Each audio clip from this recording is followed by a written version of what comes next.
At una kong ipinaliwanag ang kahulugan ng full, conscious, and active participation na siyang hinihingi sa atin sa tuwing tayo ay nagdiriwang ng misa. Full, conscious, and active participation. Ang misa o Eucharistia ay may sinusundang liturgical formula na punong-puno ng mga simbolismo at ng kahulugan. So sisimulan po natin ngayon ang tinatawag nating catechetical walk through the Mass. Pagpapaliwanag sa bawat maliit na bahagi ng misa. And this is the start of a series of short catechesis every Sunday.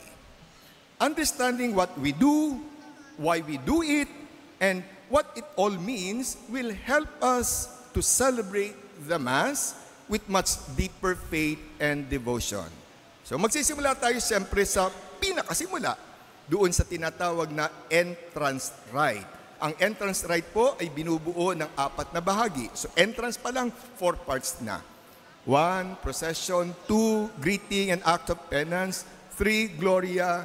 4, opening prayer. Ang pinakalayunin nito ay tiyakin na ang mga mananampalataya na nagkakatipon bilang isang bayan ng Diyos ay maranasan ang pakikipagkaisa o ang tinatawag na communion. So right from the very start, dapat maramdaman natin that we are in a communion.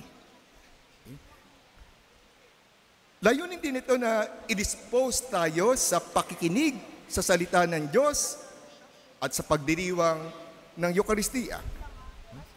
Kaya tingnan natin yung bawat isang bahagi o part ng entrance rite at unawain natin ang simbolismo at kahulugan ng bawat isa. So, 1, first part, entrance antiphon, entrance song, o yung procession. Ang layunin na sama-sama nating pag-awit ay para simulan ng pagdiriwang at para nga ipamalas, ipakita ang ating communion.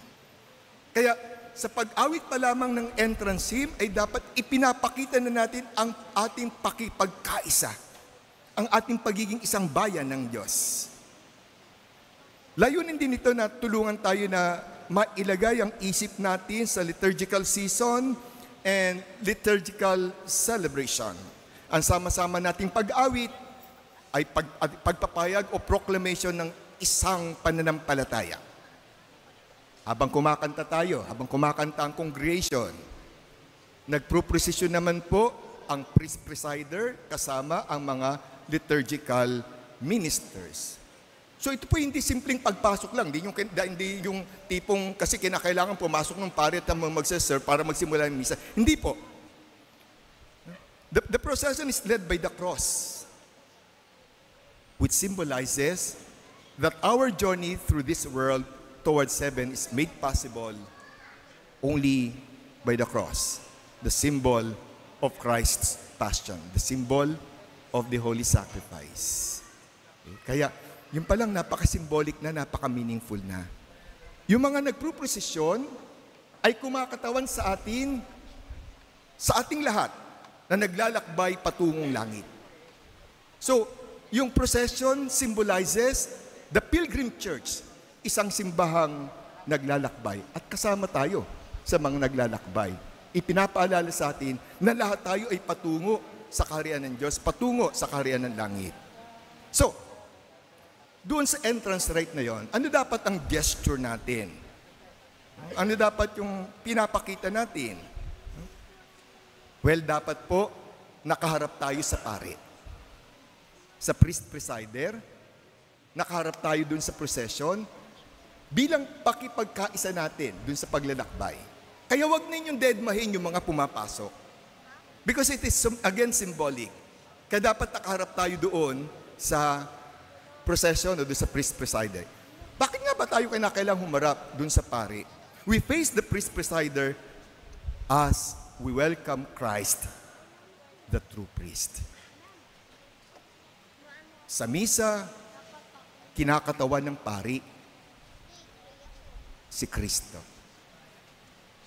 Kaya, kahit na ayaw niyo yung pari, kahit na inis kayo rin sa pari, kahit na bad trip kayo rin sa pari, iisipin ninyo at sa misang ito, siya ay kumakatawan kay Kristo. The priest we welcome is alter Christus.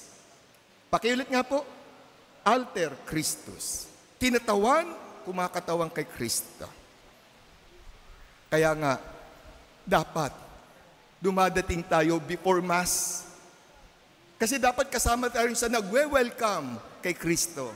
At hindi yung tayo yung wine-welcome dahil tayo ay late. So never come to Mass late.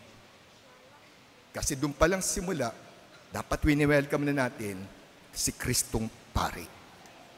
Si Kristo na siyang tunay na paring tagapagdiwang ng Eucharistia. So, napakahulugan.